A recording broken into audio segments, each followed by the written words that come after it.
Joining me now is Congressman John Fleming of Louisiana. Congressman, do me a favor before we get into this. Take a listen to what Mr. Cheney said over the weekend.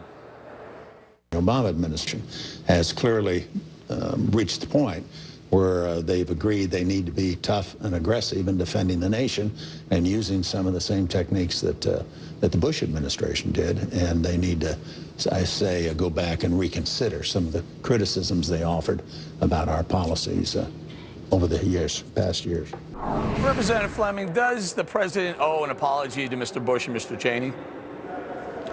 Absolutely, Eric. I agree with the former vice president. President Obama is more and more beginning to look like the hypocrite in chief when it comes to war on terrorism.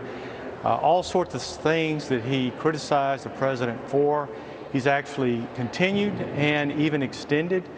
This drone attack program, he's got it at the highest level ever. He keeps Gitmo open. At least President Bush went out and got the consent of the people in Congress when he made his attacks on terrorism. President Obama has failed to do that when it comes to Libya. So every point down the line, I would have to agree that the president has not lived up to his criticism. Well, guys, now I'm going to ask the producers to do something. This is aside from the next part of the segment. I'd like to bring it back up. It's Mr. Obama in Cairo. This is right after he was elected president. He's talking about Gitmo. He's talking about treatment of terrorists. Guys, can we take a listen to what he said back then? We are taking concrete actions to change course. I have unequivocally prohibited the use of torture by the United States, and I have ordered the prison at Guantanamo Bay closed by early next year. Well, you see the date on that. That's June of 2009. And in the meantime, we were killing terrorists with drones. Okay, fine. And Gitmo remains open. So, again, he did completely make a right turn with his treatment of terror. Well, absolutely. He didn't end the rendition program, which is really contracting out torture, and yet he criticized Bush for enhanced interrogation.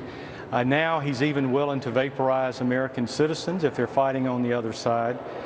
We can debate whether that's right or wrong, but the point is that the president is doing everything that Bush did and even more, despite all the criticism and the rhetoric in the past. All right, so take a listen. Friday I was on the 5 in the news channel, and I defended the president, President Bush, that is, saying, why is President Obama out here taking a victory lap? Meanwhile, a lot of the policies that Mr. Bush put in place, a lot of the intel infrastructure that were under Bush are the reasons why we killed bin Laden and al-Awlaki. Take a listen to this.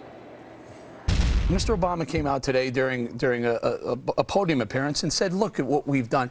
I'm not so sure he should be taking all the credit for this. You know, Dana, George Bush, your administration put a lot of the infrastructure in place that they're using to capture and kill these bad guys, and all of a sudden there's a victory lap by the White House. I think, Congressman, I didn't get very much support on that table the other day, though. Well, I absolutely agree with you, Eric. Remember, it was Clinton who put up all the firewalls that made it impossible for all these agencies to communicate. President Bush tore those down. He brought out the Patriot Act. It was passed bipartisan and still continues to be supported in a bipartisan way in Congress. And yet President Obama criticized President Bush on every step of the way. All right, Congressman Fleming, appreciate your time tonight on Follow the Money. Great. Thank you.